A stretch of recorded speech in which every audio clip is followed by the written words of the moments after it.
Assalamualaikum warahmatullahi wabarakatuh. Perkenalkan, saya Kelvin Tirta Kusuma dengan NIM 122290059 dari program studi Sains Atmosfer dan Keplanetan.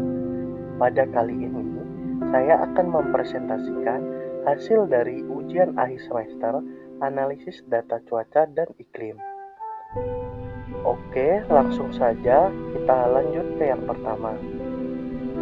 Di sini terlihat gambar peta wilayah studi Kepulauan Maluku hasil cropping data. Area daratan dan lautan telah terpisah dengan baik, sehingga analisis PCA dapat mempresentasikan hujan darat.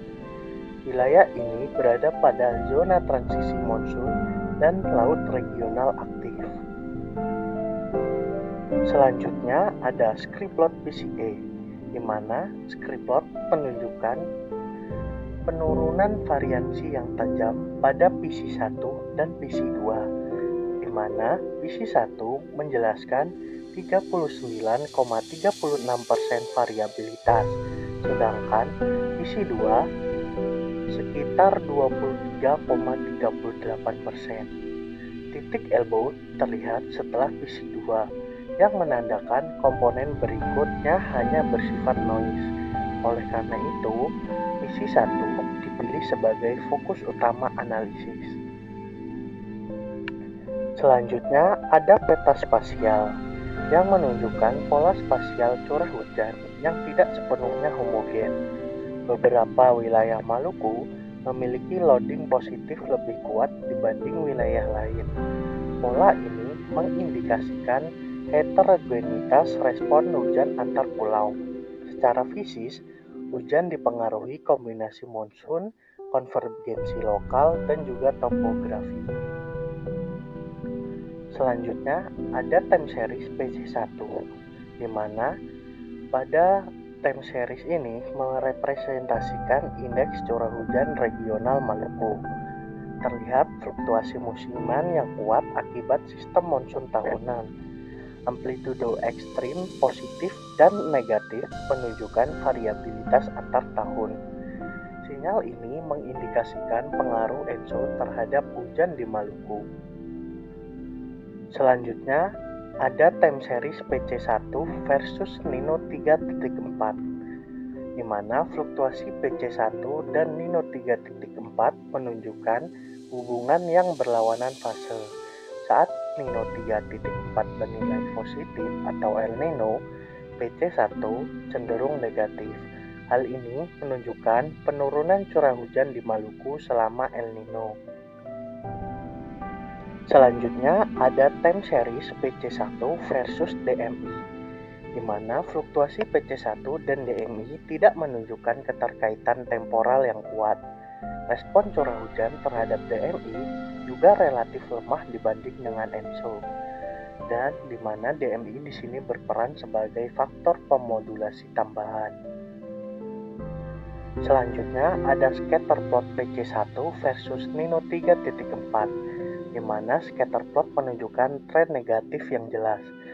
Koefisien korelasi R sama dengan minus 0,43 dengan p-value kurang dari 0,05. Hubungan ini signifikan secara statistik, dan ENSO merupakan pengendali utama variabilitas hujan antar tahun di Maluku.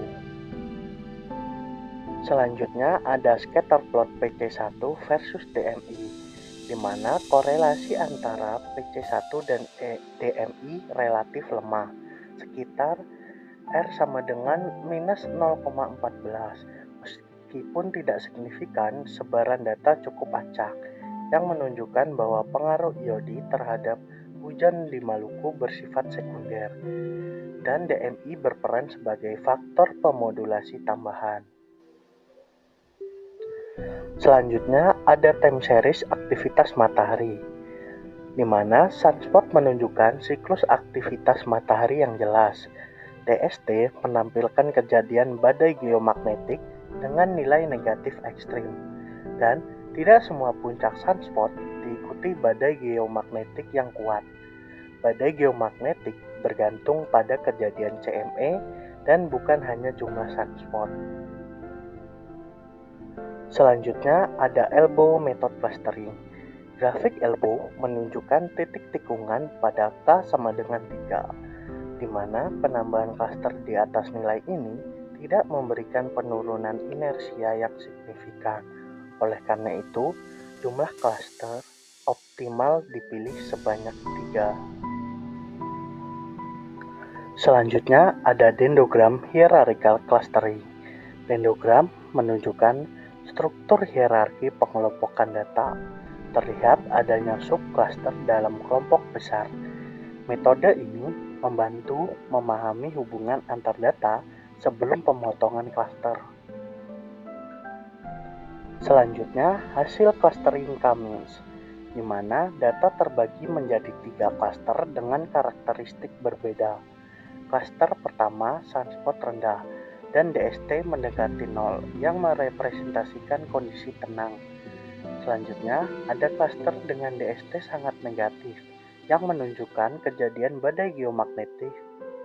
Dan juga ada klaster sunspot tinggi yang merepresentasikan fase aktivitas matahari maksimum. Yang terakhir ada evaluasi model random forest, di mana model menunjukkan kesesuaian yang sangat baik antara data aktual dan juga prediksi. Nilai R kuadrat sama dengan 0,992 yang menandakan akurasi model sangat tinggi. Dan nilai RMSE sekitar 8,25 mm per bulan yang menunjukkan kesalahan prediksi relatif kecil. Mungkin cukup sekian presentasi dari saya. Jika ada salah-salah kata, mohon dimaafkan. Assalamualaikum warahmatullahi wabarakatuh.